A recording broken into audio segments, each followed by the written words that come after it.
par moi que ça va se passer cette histoire. Je vais vous, du coup, parler de mon histoire afin que vous puissiez mieux comprendre comment en fait on débloque le mental, comment ça se passe. Je ne sais pas si c'est le cas pour tout le monde, mais en tout cas, moi, il y a eu un moment donné où j'ai fait un travail sur moi-même parce que j'avais besoin de comprendre ma vie. J'avais envie de changer, j'avais soif de changement. Ça a été un long chemin en fait pour moi. Un long chemin où je suis restée seule pendant 8 ans à comprendre le mécanisme de la vie, à comprendre pourquoi ma souffrance était ce qu'elle était. Et malgré toutes les séances que j'ai faites où on m'a demandé de... il faut savoir dire non, il faut se mettre en mouvement, il faut... Ok en fait, mais ça n'a pas enlevé vraiment cette souffrance qu'il y avait en moi de comment je fais pour accepter mon histoire. Comment je fais pour accepter l'inacceptable en fait. Qu'est-ce qui fait que j'ai encore cette colère par rapport à ma mère? Qu'est-ce qui fait que dans ma vie, j'ai encore l'impression que je lutte en fait pour obtenir les choses? Qu'est-ce qui fait qu'au sein de mon travail, moi je brasse 2 fois plus de boulot qu'une autre personne qui est à côté de moi? Donc il y a une lassitude quand même dans tout ça. Mais j'ai compris une chose en fait, c'est que tant que mon histoire était celle que je racontais, tant que mon histoire était celle qu'elle était, je ne pouvais pas avoir les moyens de retrouver la paix. D'où l'histoire du mental. Voilà. Et à partir de là, j'ai voulu comprendre comment ça fonctionne et je me suis dit, en fait, apprendre à gérer ses émotions, le stress, est une chose importante. Mais il y a une réelle complémentarité avec le mécanisme et le mode de fonctionnement du mental. Et une fois que j'ai réussi à replacer mon histoire, c'est-à-dire mon histoire passée différemment, le changement s'est fait de manière effective. Voilà. Il ne s'agissait pas pour moi d'accepter l'inacceptable. Il s'agissait, en tant qu'adulte, de savoir fonctionner différemment. Voilà, ce qui est a été, je ne peux pas le changer. Par contre, ça m'a impulsé à fonctionner différemment. Et je vais vous expliquer ça ce soir, en fait. Dans un tout premier temps, on va parler de à quel point il est important de transformer votre mental, en fait. Donc, vous allez voir pourquoi. La deuxième chose, c'est à quoi sert le mental. Le troisième point, c'est le mental n'est pas un outil d'introspection, s'il vous plaît. Donc ça, c'est hyper important pour que vous puissiez dégager de ça. Et le quatrième point, c'est comment sortir de l'agitation mentale. Transformer notre mental est important. Pourquoi, en fait? Beaucoup de gens disent que l'émotion est négative. Je ne suis pas d'accord avec ça, en fait. L'émotion a totalement son utilité, parce que toute émotion qui jaillit de nous informe d'un besoin qui est non nourri. Voilà. Donc l'inconfort n'est pas un problème. L'inconfort est un signalement pour vous dire « Oh, il y a quelque chose qui ne fonctionne pas, avec lequel vous n'êtes pas en accord. » Donc, c'est un signalement qui nous ramène à nous-mêmes, en fait. On a un inconfort, on le refuse tout de suite. « Ah, il va falloir que je me sente bien. » Ben non, ça ne fonctionne pas. Je veux dire, vous avez beau ignorer l'information, elle revient en boomerang, en fait, devant votre porte. Cette information-là, elle est complémentaire avec le mental. Parce que si on vit une situation désagréable, c'est forcément parce que notre système de pensée ne fonctionne pas bien, en fait. Chaque fois qu'on est face à une situation désagréable, qu'est-ce qui se passe? Nous sommes en décalage, notre mental est en décalage avec la réalité. Voilà, il y a une réalité qui est là qu'on ne voit pas, et il y a l'histoire qu'on se raconte. Ok? Donc c'est la raison pour laquelle il y a vraiment l'agitation, la panique, elle vient de là, en fait. Plus les systèmes de pensée ne collent pas avec la réalité, plus le décalage est là, et plus on a une difficulté à accueillir nos émotions. Donc c'est vraiment un engrenage dans lequel on ne s'en sort pas. Donc ça veut dire qu'il y a un décalage entre l'histoire que vous racontez, c'est-à-dire vous, et la réalité, ça veut dire l'autre. À quoi sert le mental, en fait? Il y a une chose qui est certaine, c'est que le mental ne sert pas à avoir raison, et encore moins à juger. Le mental, en fait, nous sert à orienter notre expérience. C'est un outil qui nous permet de faire le choix.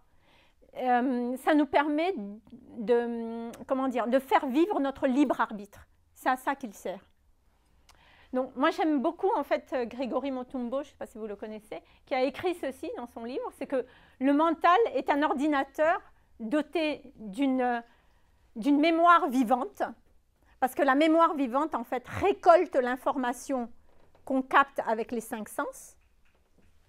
Il y a aussi que on est aussi doté d'un ordinateur doté d'une mémoire vivante, d'un processeur qui est le cerveau, d'une mémoire morte dans lequel est emmagasiné tous nos souvenirs et tous nos empreintes passées. Et aussi des logiciels dans lesquels nous avons nos croyances. Ça, j'ai trouvé que c'était vraiment une belle définition du mental. Ça veut dire concrètement que notre mental récolte l'information de par les 5 sens et il emmagasine l'information quelque part, dans la mémoire morte. C'est OK? Et à partir de là, le mental va faire un tri. C'est-à-dire qu'il va faire quand je vais vivre une situation, par exemple, il y a une sélection qui va se faire. Cette sélection-là, elle se fait soit il y a une association d'idées, soit il y a une dissociation d'idées, des regroupements d'idées. Quoi qu'il en soit, ça va aboutir à un choix. Le mental capte l'information. L'information est stockée dans la mémoire morte. Cette mémoire-là devient notre base de données. On est d'accord? Donc, toutes les situations que nous vivons, nous allons puiser l'information dans cette mémoire morte, dans cette base de données. La réelle question, c'est qu'est-ce qui vous dit que dans votre base de données, l'information est juste? Qu'est-ce qui vous dit que l'histoire que vous vous racontez dans votre enfance, l'information est juste? Vous voyez ce que je veux dire? Qu'est-ce qui vous dit que vos souvenirs et vos empreintes passées, la mémoire est juste? C'est de ça dont il s'agit. Parce que ce que vous êtes aujourd'hui, ce que vous êtes devenu aujourd'hui, c'est une programmation en fonction de cette mémoire-là. Donc si vous essayez, par exemple, de dire « j'aimerais changer les choses aujourd'hui, ici et maintenant », en essayant d'analyser la situation et de la comprendre à partir de quelle base de données? Une base de données qui est erronée, voyez-vous bien que vous n'allez pas avancer plus loin. Qu'est-ce que fait le mental du coup? Pourquoi la base de données est erronée? Tout simplement parce que c'est là où les émotions interviennent. Quand on est face à une situation et que la situation est inconfortable pour nous, on est saisi par nos émotions. On a une sensation qui est inconfortable. Qu'est-ce que fait le mental? Le mental va se baser dessus pour créer des hypothèses et des interprétations. On appelle ça des inférences. Qu'est-ce que nous permet le mental aussi, du coup? Le mental, étant donné qu'il emmagasine toutes les informations, c'est l'outil qui nous permet de vivre notre quotidien sans qu'on ait besoin de réapprendre les choses. Donc le mental a aussi son importance. C'est ce qui me permet, par exemple, de savoir lire, gérer mes comptes parce que j'ai appris les chiffres, vous voyez ce que je veux dire? Découvrir une nouvelle langue, par exemple. Le mental n'est pas l'outil qui va nous permettre de nous comprendre et de nous analyser. Pourquoi?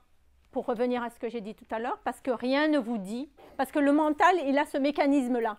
Je reviens vers la mémoire de base. Si mon ambition est de dire, moi j'ai envie de réussir dans ma vie, j'ai envie d'avoir une carrière professionnelle, mais que dans votre base de données, vous avez dit, de toutes les façons, je suis nulle. Comment voulez-vous y arriver? Comment voulez-vous y arriver? Alors là, vous serez complètement le prototype de personnes qui vont travailler 24 heures sur 24, déployer une énergie monstrueuse pour arriver aux objectifs que vous avez posés, alors que c'est quelque chose qui peut se faire plus simplement que ça. Mais vu que vous ne croyez pas en vous, vous allez devoir prouver plus pour que ça vienne. Et encore. Parce que je vais vous expliquer, au niveau de la vibration, ce n'est pas encore dit que ça se passe. Qu'est-ce qui fait que le mental déforme la réalité? C'est parce que, quand je parle de système, c'est notre système vibratoire. Notre système nous veut du bien, en fait. Donc, qu'est-ce qu'il fait? Quand il y a une émotion qui n'est pas gérée ou digérée, il va trouver une solution qui va être viable. Une solution qui va nous permettre de retrouver la détente. Pseudo-détente, quand même, dans l'histoire. Donc, le mental va s'appuyer sur les émotions. C'est pour ça qu'accueillir les émotions, c'est super important. Donc, le mental s'appuie dessus et va créer des inférences. Donc, la réalité va être déformée. Ceci est une ligne du temps. Je vais vous expliquer, en fait, ce qui se passe. Et l'intérêt, le but, c'est quoi? C'est que vous puissiez revenir en arrière pour voir. Vous allez voir ce qui vous bloque ici, dans votre vie ici. Il va juste falloir revenir en arrière et vous allez pouvoir refaire le process par vous-même. OK? Moi, en tout cas, ça m'a permis de débloquer pas mal de choses. Vous allez comprendre pourquoi. Ceci est ma ligne du temps. Dans mon enfance, je vis un choc émotionnel. Bien. ce choc émotionnel-là, qu'est-ce qui se passe? Je vais l'apercevoir, la situation, je vais vous décrire la situation, la réalité avec les 5 sens. Ma mère travaille beaucoup.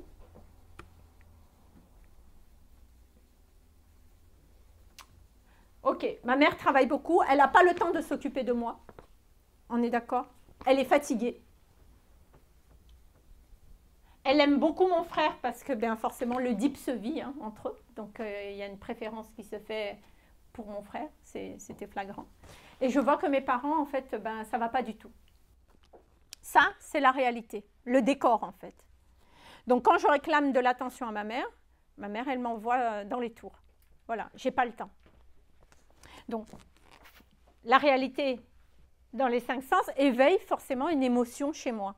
L'émotion, c'est qu'en fait, je suis triste parce que j'ai besoin de cette attention-là de ma mère que je ne peux pas obtenir. Donc, je pleure. Qu'est-ce qui se passe?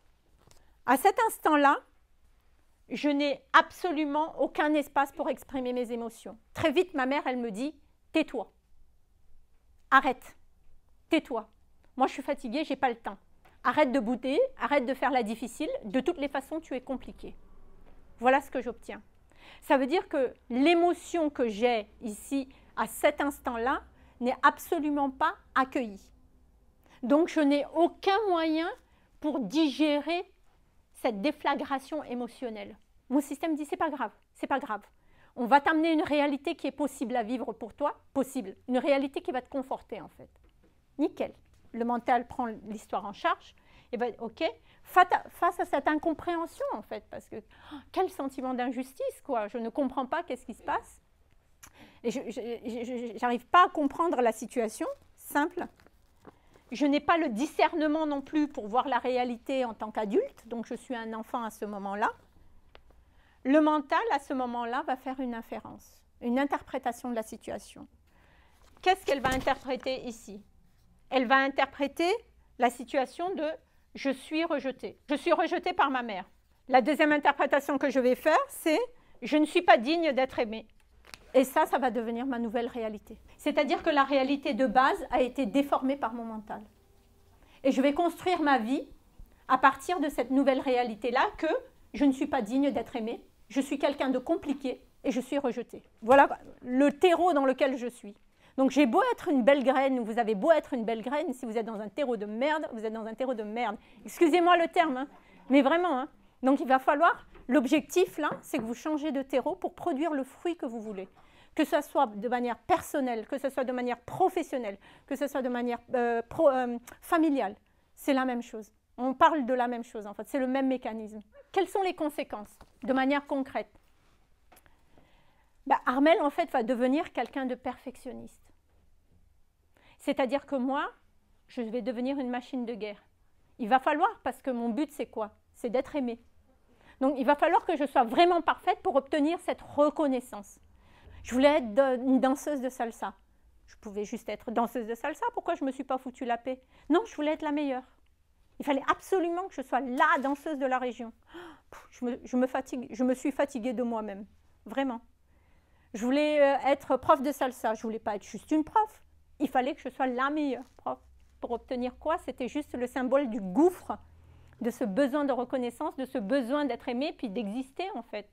De faire partie d'un groupe, qu'on voit que je suis là.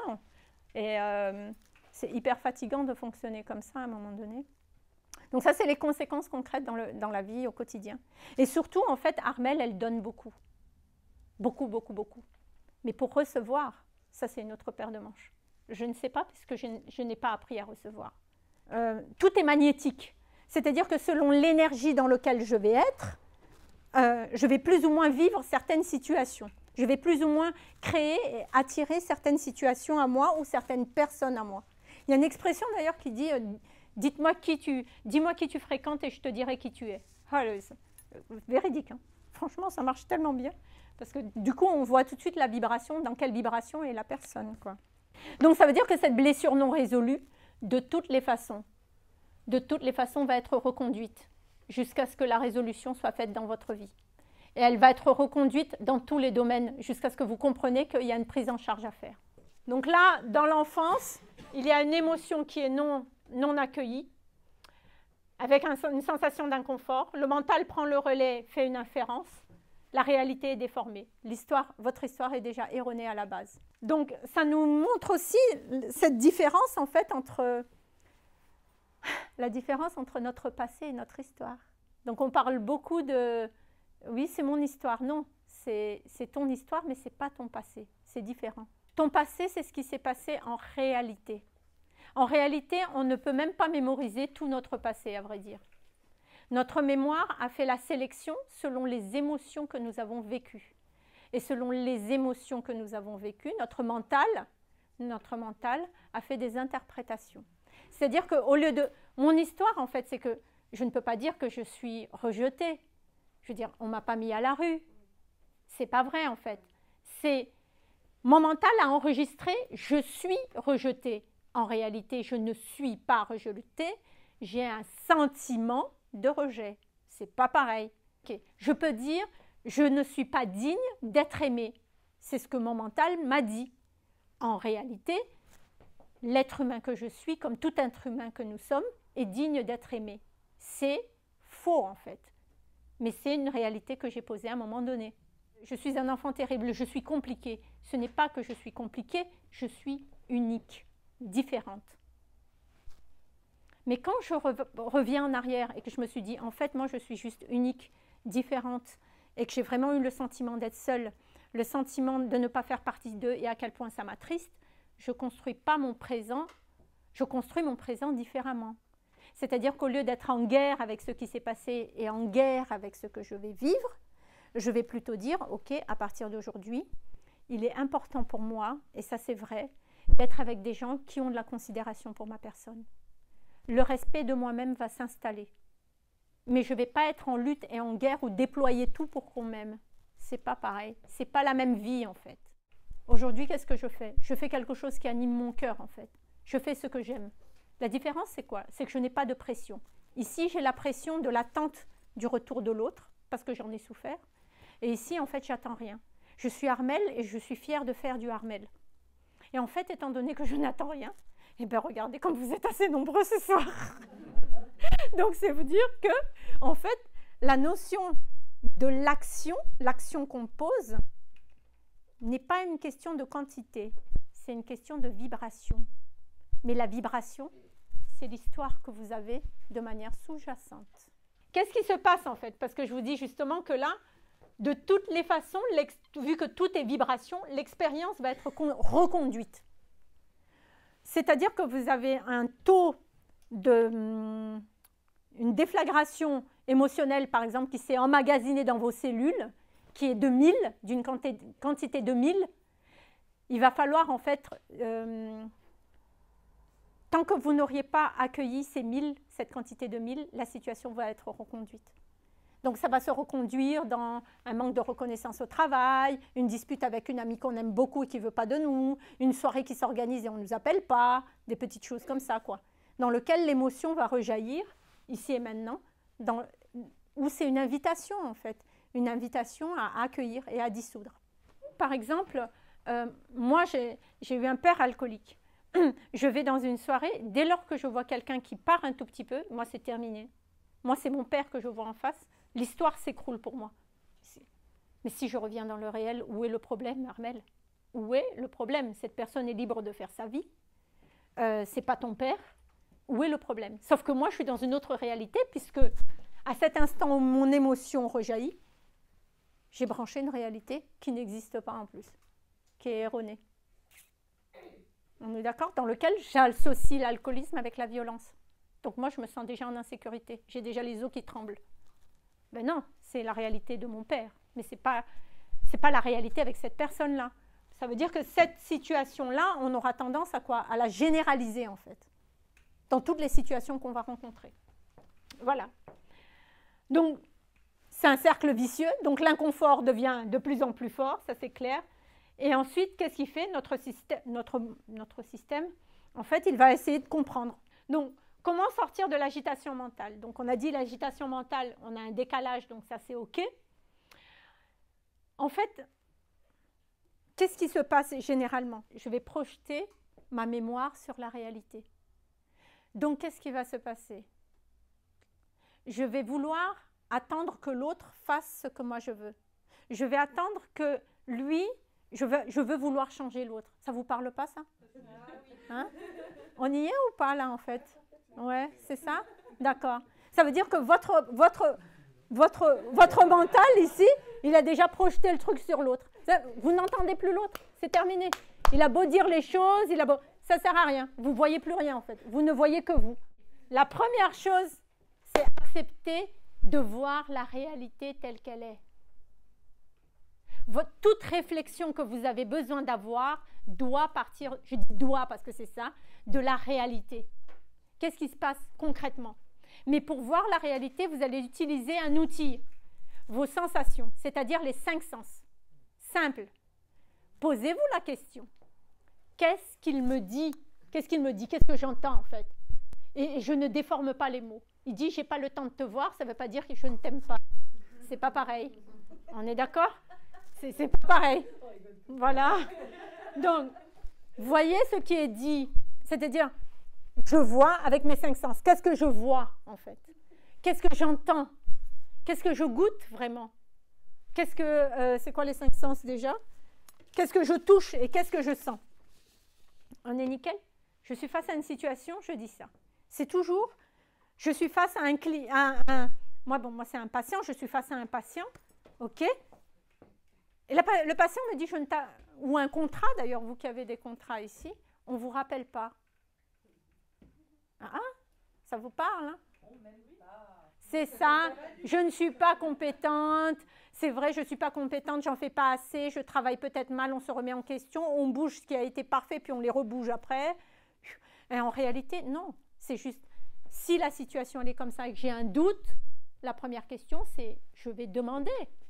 Dites-moi, ok, vous avez dit que vous ne voulez pas signer le contrat, à quoi c'est dû? J'aimerais avoir de la compréhension. La personne dit, ah non, mais non, c'est pas juste ça, c'est juste qu'on n'a pas eu le temps. Hier, on a eu le bébé qui dormait. Ah d'accord, en fait, rien à voir avec vous.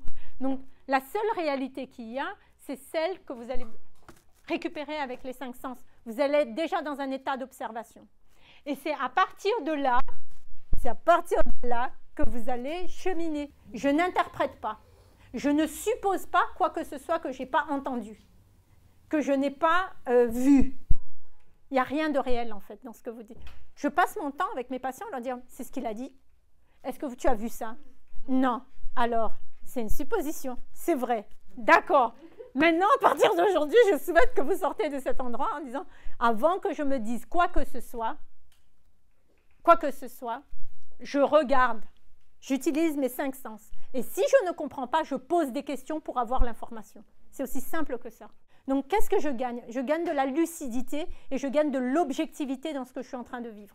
Il y a une chose, en fait, qui est importante, que vraiment que tout le monde enregistre, c'est que tout comportement répond forcément à une intention positive.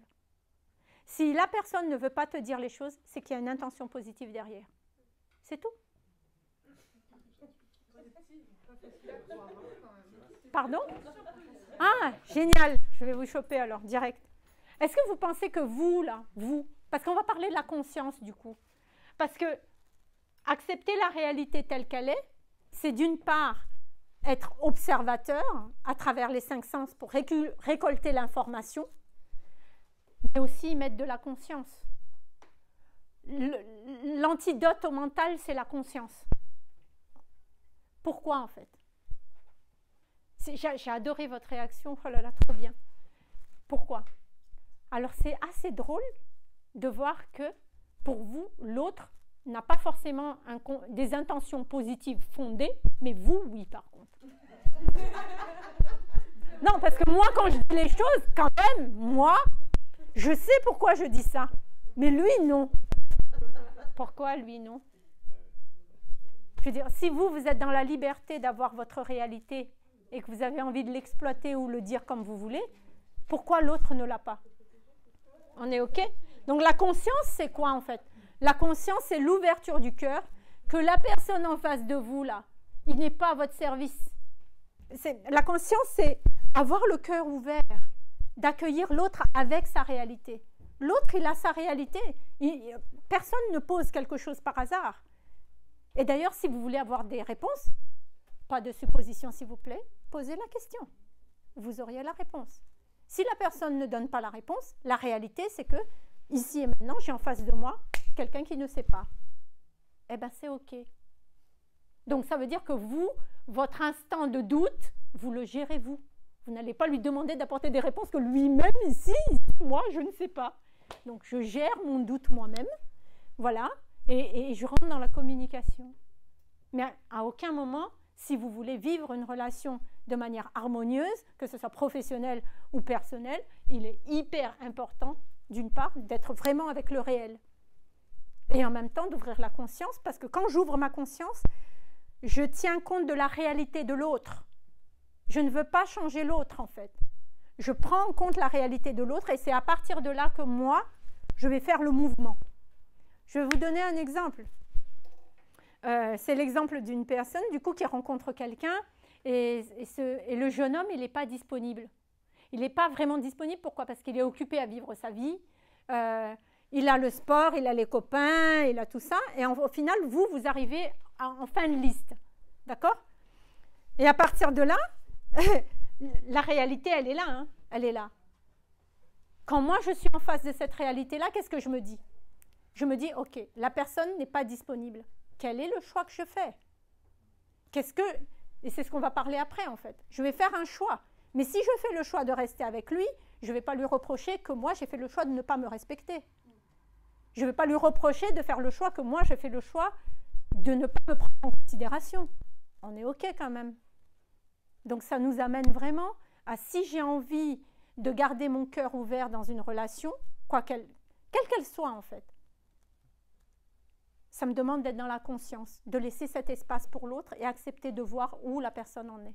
Il y a une chose qui va faire que les gens vont se sentir bien avec vous, c'est la qualité de la relation. Parce que tout le monde a besoin d'être pris en compte. Tout le monde a besoin d'être pris en considération. Vous allez quelque part, vous allez dire, OK, je vous vends un appart. On va se calmer déjà. Moi, je ne signe pas déjà. Je ne regarde même pas. Par contre, si vous êtes là dans la réalité de l'autre, donc qu'est-ce que vous voulez? C'est quoi qu'est-ce qui se passe chez vous? Quel est votre besoin, en fait? Quel est votre besoin? Comment ça se passe? Vous serez plus à même à répondre à la demande qu'on vous pose. Parce que vous laissez un espace à l'autre, vous pouvez vous adapter après. Mais si vous arrivez, vous dites, OK, voilà ma réalité, je vais vous prouver que je suis une bonne thérapeute, j'aurais eu personne. La relation ne se vit pas. Et nous, en fait, en fin de compte, tout ce qu'on vit là n'est qu'un support. On est des grands joueurs, en fait. On joue à on va faire bisous, bisous, parce qu'on a besoin de savoir est-ce que j'ai cette place. On va faire au travail, je vais bien travailler. C'est pour savoir est-ce que j'ai cette place. On est toujours dans la qualité de la relation avec l'autre. La deuxième possibilité, j'ai fait l'observation avec mes 5 sens, mais ça turbine encore. En fait, j'accepte toujours pas. Ça vous arrive? Ça parle à tout le monde? OK, on est au deuxième level là, déjà. On est déjà au deuxième niveau. On ne s'est pas encore noyé, mais presque. On est là. Le conflit mental persiste. OK, j'observe. Ça va toujours pas, je ne suis toujours pas d'accord. C'est pas grave, on ne panique pas. Niveau 2. Niveau 2, c'est je laisse l'autre tranquille déjà. Vous le laissez tranquille. Vous n'êtes pas objective, ça ne sert à rien. Le discours, vous n'obtiendrez rien de ce que vous allez dire là. Déjà, donc vous vous taisez, vous allez vous occuper de vous. Qu'est-ce que vous allez faire? Vous allez déjà aller chercher l'information en amont. C'est-à-dire, qu'est-ce qui se dit en amont? Ça veut dire que je vais faire un retour sur moi. Je vais vous expliquer. L'exemple véridique, moi je fais le tableau. Hein. Chez moi, dans mon journal intime, j'ai mes tableaux et tout. Vraiment comme ça se passe. Première chose, vous allez décrire la réalité avec vos 5 sens. Toujours. Je reviens vers le réel. Et une fois que je suis revenue vers le réel, qu'est-ce que je fais? Je vais aller voir qu'est-ce que cette chose-là signifie pour moi. Quelle est ma conception de cette chose-là? Je vous explique, situation concrète. Je vais parler de mon père. J'ai un homme en face de moi qui est alcoolique. Je vis de la violence physique. Mon père, en fait, ne me porte aucune attention. Il n'est pas affectif du tout. Et il n'y a pas du tout de câlin, de contact. Il n'est pas rassurant, quoi. D'accord. Ça, c'est la description, ce n'est pas une interprétation. Je décris ce qui se passe, tel que c'est là. C'est nickel. Ok. Ça, c'est la réalité de ce qui se vit, en fait. Mais ce qui est essentiel, c'est quoi? Que signifie un père pour moi? Moi qui suis adulte aujourd'hui, qu'est-ce qu'un père pour moi? Eh bien, moi qui suis adulte aujourd'hui, la conception de papa pour moi, c'est un homme qui est attentionné, c'est un homme qui est à l'écoute, qui a du soutien, qui protège son enfant. On est d'accord. À partir de là, je vois bien que dans ma conception, la conception dans mon cœur de ce qu'est un père et la réalité de ce qui se vit, il y a un réel décalage. C'est pourquoi je suis en souffrance. Soyez doux avec vous-même. Ne vous reprochez pas d'être mal. Vous êtes mal et c'est normal parce que vous avez une conception du papa que vous ne pouvez pas vivre auprès de lui. Le conflit, il est où? Le conflit, il est que j'aimerais que mon père change pour qu'il soit comme je le conçois. Mais c'est impossible. Vous ne pouvez pas changer l'autre. On est OK? Qu'est-ce que je fais? Je décide de ce qui est bon et juste pour moi en tant qu'adulte. C'est important et imminent que nous soyons tous des adultes, parce que l'adulte choisit. Et quand on fait des choix, on a le pouvoir. On reprend notre vie en main. C'est ça, en fait. Donc, à partir de là, qu'est-ce que je me dis? J'ai deux possibilités. Soit je continue à me maltraiter et je reste à côté de mon père, soit je prends mon courage à deux mains en tant qu'adulte et je me barre. J'ai mis 11 000 km, je suis venue en France. Vous voyez ce que je veux dire? Et malgré l'influence de ma famille, parce que dans notre culture et dans nos racines, il est important, alors ces phrases-là, il est important de faire la paix avec ton père. Il faut le pardonner, c'est ton père. Non, non. Dans ma conception du père, c'est pas ce que je vis là. Et moi, j'ai envie de vivre une vie où je suis en paix, donc je ne peux pas rester auprès de lui. Je ne peux pas me réconcilier avec lui, c'est pas possible. Je ne peux pas le changer. Chaque fois que je suis en contact avec lui, c'était terrible. Donc qu'est-ce que je fais? Je ne vais pas y retourner alors que je vais me faire boxer, quoi. Il y a un moment donné, il y a un choix à faire. Ça veut dire qu'il y a un moment donné dans notre chemin de vie, la solution n'est pas le pardon. On n'est pas obligé de tout pardonner. Non, la vie n'est pas faite pour qu'on pardonne. On pardonne ce qui est acceptable pour soi. Mais si ce n'est pas acceptable, changez de stratégie. Hein. Vraiment. Moi, aujourd'hui, en tant qu'adulte, je fais le choix, par amour pour moi, de poser la distance vis-à-vis de lui. Parce que j'ai besoin de garder mon cœur ouvert. À quoi ça sert de rester proche de quelqu'un et avoir le cœur fermé? Autant aller prendre des distances et avoir le cœur ouvert. Tu vois? Ça nécessite du courage pour le faire. Et l'étymologie du mot courage, c'est le cœur qui agit. Je vais agir avec mon cœur. Je vous donne par exemple un autre exemple. Alors là, situation réelle, hein, véridique. Hein. Oh, si la personne regarde la vidéo, c'est pas grave. Ok, situation réelle. Il y a 15 jours, on m'invite à un anniversaire. Et en fait, c'est des gens qui ont des situations financières très... voilà. Et donc, c'est super. En plus, c'est en vase clos. Je suis hyper privilégiée parce que pour rentrer dans cette famille, c'est toute une histoire. Et moi, on m'adore et tout. Donc, génial, Armelle. On fait un anniversaire, viens, c'est juste entre nous. Je pourrais dire, moi, je suis fière, c'est génial. Non, je suis réactivée. Je suis réactivée, pourquoi? En fait, je suis réactivée parce que je me suis dit, moi, en fait, j'ai beaucoup de mal avec les enfants gâtés qui reçoivent des cadeaux comme ça. Et tellement que je me suis écoutée, j'ai dit, je ne vais pas y aller. Je ne suis pas allée d'ailleurs. Je me pose et je me dis, Armelle, tu disjonctes. Tu as un problème. Le problème, ce n'est pas les autres, c'est toujours soi, en fait. C'est quoi? J'allais dire, putain, c'est quoi ton le problème?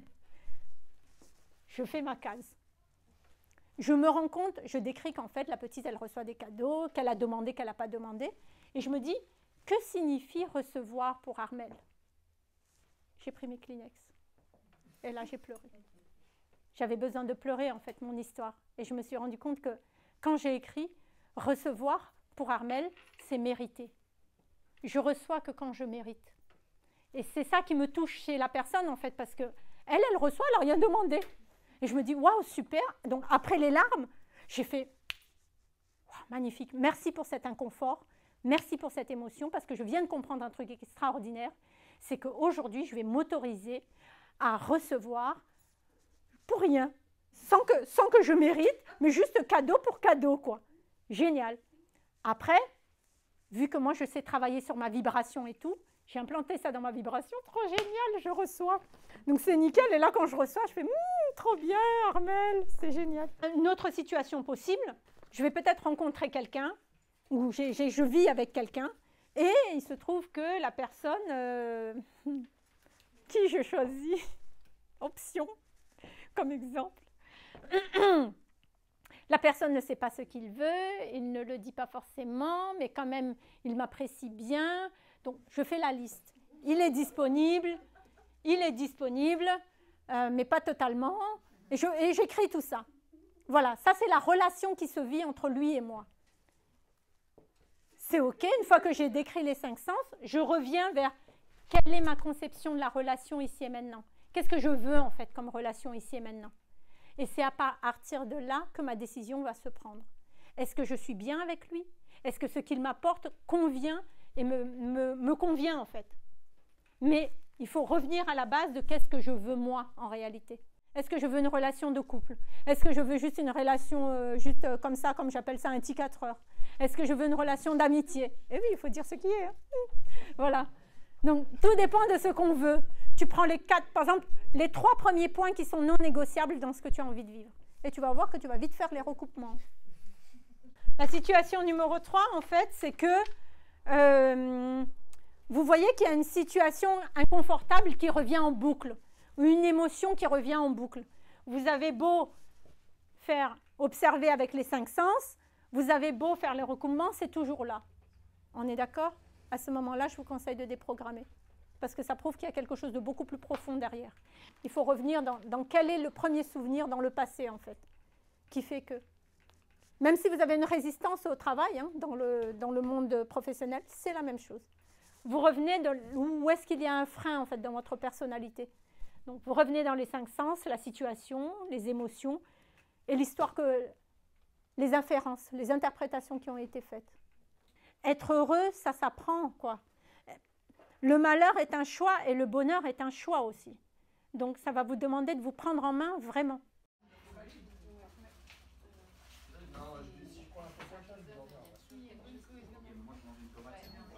On a beau dire, OK, je vais renflouer du terreau au-dessus, mais attends, le fond, c'est quand même, c'est un peu compliqué, quoi.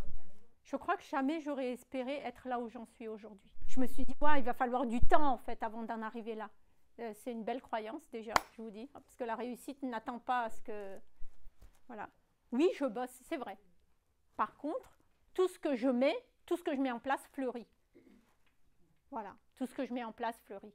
Parce que l'énergie qui porte l'élan, l'intention et l'objectif n'est freinée par aucune peur. Parce que je n'ai rien à prouver, en fait. Voilà. Parce qu'aujourd'hui, je sais que j'ai ma place. La question ne se pose pas. Alors qu'avant, la question se posait vraiment. Est-ce que j'ai ma place en tant que thérapeute? Alors que non, j'ai totalement ma place. Voilà. C'est-à-dire qu'il y a un moment donné où on fait le choix d'arrêter de réparer. Quand vous faites le choix d'arrêter de réparer, vous pouvez aller loin. Si vous faites le choix de réparer votre histoire, parce que inconsciemment, vous allez voir que quand vous allez vous poser, il y a beaucoup de choses qui font référence dans votre comportement aujourd'hui à la manière dont vous avez grandi. La question, c'est quelle est la part de vous qui attend, en fait? Quand je pose une intention, est-ce que l'intention, je vais la vivre pour ce qui se passe en dehors de moi, pour obtenir quelque chose en dehors de moi? Ou est-ce que ce que je vais poser comme intention, c'est vraiment pour incarner pleinement, pour vivre pleinement, pour vibrer vraiment de ce que j'ai envie de vivre? Moi, en réalité, vous ne serez pas là. Moi, je serais contente d'avoir fait mon truc, j'aurais fait ça. Ça aurait été bien pour moi. Vous voyez ce que je veux dire? Donc, en fait, l'attente, elle vient du fait que j'ai l'unique référentiel, c'est la joie que j'ai à transmettre. Après qu'il y ait une personne ou 2 personnes, ou qu'il y ait 20 personnes ou plus, ça importe peu pour moi. Donc, je n'ai pas de pression sur le résultat. Le résultat, je suis déjà gagnante, en fait, pour moi. Parce que j'ai fait ce que j'ai aimé. si ici et maintenant je vis une situation, t'es nul, et si je ne me rappelle pas de ce souvenir-là dans mon inconscient, comment je fais? C'est ça. Déjà, d'une part, vous n'êtes pas obligé de revenir dans le passé, hein, à chaque fois. Hein. Je veux dire, si t'es nul peut se résoudre par... Non, je sais bien dans ma tête que c'est pas vrai. C'est ce qu'on m'a dit quand j'étais petit, mais c'est pas vrai. Ça pourrait suffire. Hein. Vous pouvez remettre de l'ordre dans votre mental par vous-même. Mais surtout, ne pas se laisser pourrir par ce qu'on se dit, quoi. Tu vois? Si tu dis, ben, en fait, par exemple, là, c'est j'y arrive pas, je suis nulle. Tu dis non, en fait. Ça, c'est une belle croyance. OK? Donc, ça va me demander de revenir de quelle est la représentation que j'ai de moi, en fait? Quelles sont mes qualités? Quelles sont mes compétences? Ça demande, en fait, de prendre un instant de silence, là, juste s'asseoir et même d'écrire quelles sont mes compétences, en fait.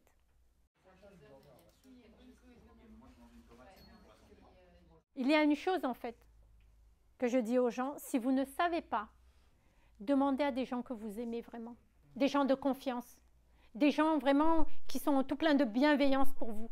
Et dire, juste là, est-ce que tu peux me dire ce que tu vois de moi, s'il te plaît? Voilà. Et la personne va te le dire. Mais, pour que ça ancre en toi, tu auras besoin de te le répéter tous les jours. Voilà. C'est pas tout, en fait. Vous obtenez un compliment, vous allez voir que tous les jours, on vous fait des compliments.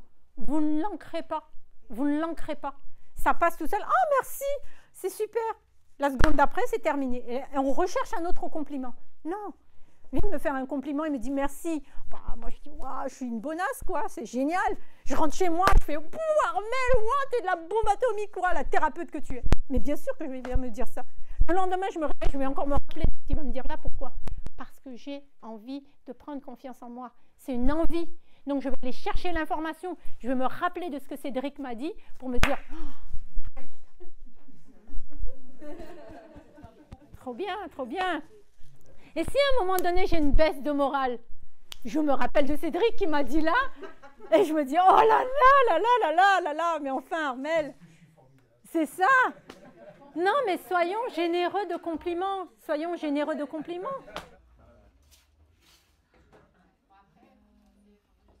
On accepte de déplaire, on accepte d'avoir tort au regard des gens, on accepte que ça ne plaise pas et on se rend libre. C'est quoi la vie pour moi? Qu'est-ce que j'ai envie? De quoi je rêve, en fait? Mais si vous ne vivez pas vos rêves, posez-vous la question, occupez-vous de vous, vraiment. Parce que les solutions sont là, en fait.